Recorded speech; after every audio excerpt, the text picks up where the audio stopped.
permanent visas in Australia, should you target 190 or 491? Most applicants believe that the 190 visa that requires state nomination is automatically better than the 491 state nomination but regional, because the 190 gives you permanent residency immediately. So they think so. If you're not familiar with these visas, watch this video until the very end. But before we jump to that conclusion, let's start with what these visas have actually in common. Because once you understand the similarities, the differences will make a whole lot more sense. By the end of this video, I'll give you a simple 3-question test that will show you which visa may be the better strategy for you and for your circumstances.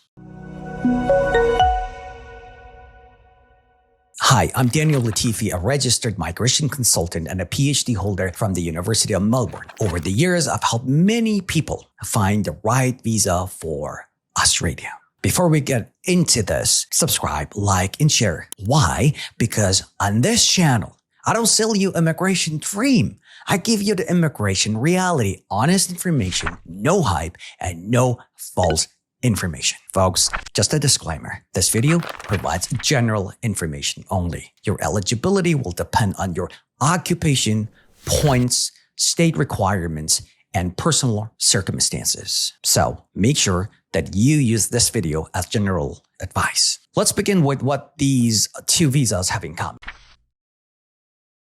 The first similarity is that both the 190 and 491 are points-based skill visas. Normally, you submit an expression of interest through Skill Select. All the links are down below, and you must receive an invitation before applying. So you must receive an invitation. To get an invitation, applicants will generally need an eligible occupation, a suitable skills assessment, and sufficient English, and they must satisfy the relevant age and point requirements. We're going to explain them all, don't worry. For example, to get an invitation, you will need IELTS 7 at least to get 10 points. And if you're between the age of 25 to 32 years of age, you'll get 30 points. I've put down the link down below. You can go put in your information and calculate points that you've got to get a better evaluation of your situation. So that's the first similarity. The second similarity is that the official minimum threshold is 65 points for both visas, including nomination points. However, reaching 65 points does not guarantee an invitation because states and territories select applicants according to their own occupation priorities and nomination requirements. What does it mean? It means they might need some jobs more than the other ones. On my website, you can also see which visa pathways are available to you based on your occupation. I know I have the best website. Here, you can see how you can just calculate the points and put in your information. Now, once you move past these basics, the differences become critical. Now, you know the similarities. Let's unpack the differences. The first and biggest difference is your immigration status. Would you like to be a permanent resident or a provisional resident? The subclass 190 is a permanent resident. From the day your 190 visa is granted, you become an Australian permanent resident. Yay! You can live, work, and study in Australia permanently. The subclass 491, however, is different. It's a provisional visa that allows you to remain in Australia for 5 years. Pay attention, 5 years. During that time, you must live, work, and study in designated regional areas. The 491 does not give you permanent residency immediately. The key word is immediately. After holding the visa for at least 3 years, you may be able to apply separately for the subclass 191, which is a permanent visa, providing you on the condition that you meet the requirements and have complied with your visa conditions like living and working in the regional areas. So the important word here is apply. Permanent residency after 491 is a pathway, not something that is automatically handed to you after 3 years. The second major difference is the points differences. 5 points versus 15 points. What does it mean? A state nomination for the 190 gives you 5 additional points. Yes. So in addition to the points that you've got, the state will give you an additional 5 points. A state nomination for eligible family sponsorship, a state nomination for 491, however, is 15 points. That means the 491 gives you 10 extra points. than the 190 visa. So let's use a simple example. Imagine Sarah has 75 points before the nomination, and with a 190 nomination, her total points becomes 80. With 491 nomination, her total becomes, you guessed right, 90.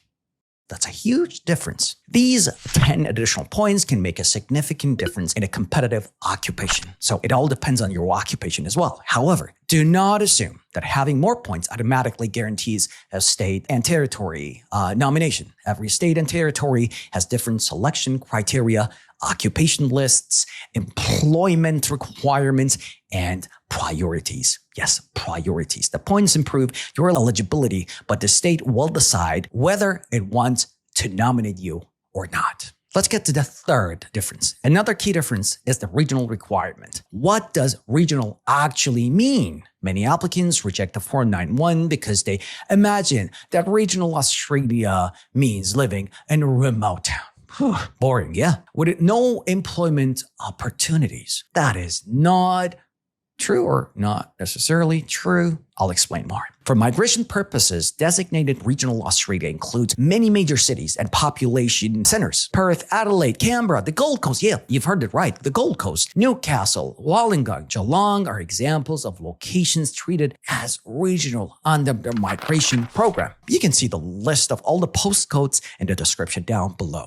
I know I'm the best. Just kidding. In practical terms, Sydney, Melbourne, and Brisbane are the main major cities excluded from the designated regional classifications. So if you're already living in Adelaide or Perth, or the regional condition may not require a major lifestyle change for you, 491 is a good one. But if your career, spouse, or family requires you to live in central Sydney, Melbourne, or Brisbane, the 491 may not be the best option.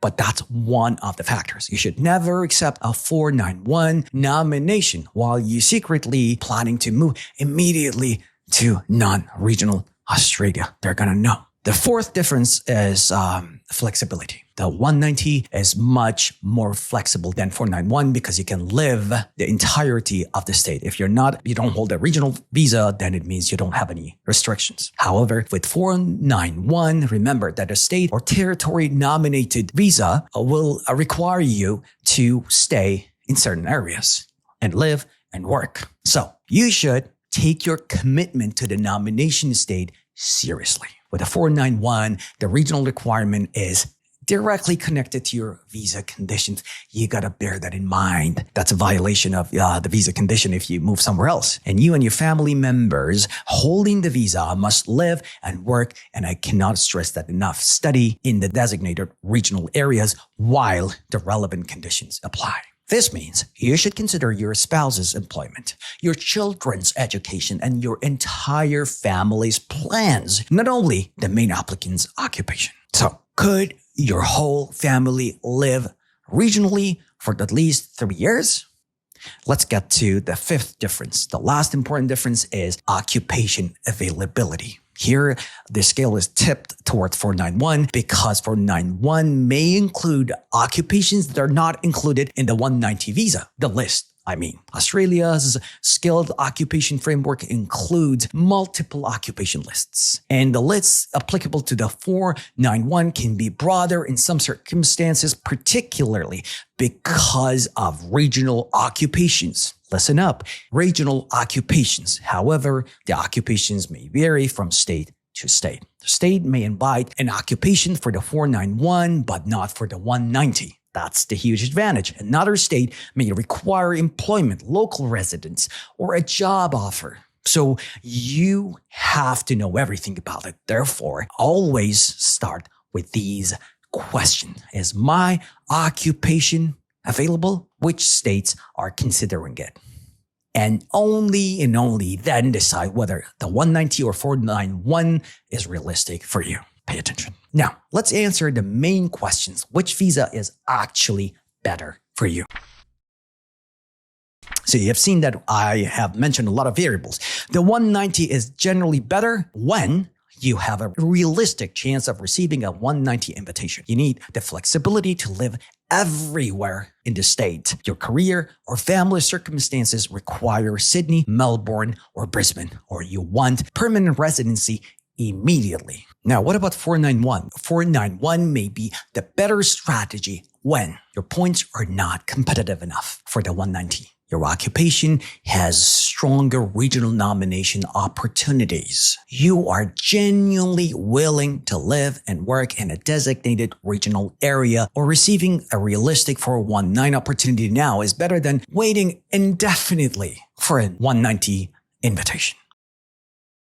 So the 190 is the better visa on paper. I repeat, on paper. But the better migration strategy requires a realistic understanding of the visa you're actually likely to obtain, whose conditions you can genuinely satisfy. For example, if you work in IT, you have a much better chance of securing a visa with a 419 invitation. Now, the 3-question test.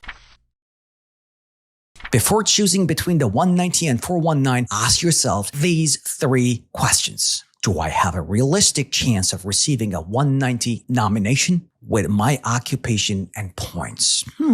That's a very good question. Can my entire family genuinely live, work, and study in regional Australia for the required period? And the third one is waiting for the 190 improving my chances, or am I simply losing time? That's a very important question. If your chance of a 190 is strong and you need complete location flexibility, prioritizing the 190 may make sense. But if your 190 prospects are weak, but you have a realistic 419 pathway, again, realistic pathways, and you're comfortable living regionally, rejecting the 419 is gonna be the biggest mistake of your life. Australia is an amazing place. I cannot say that enough. That's it, folks.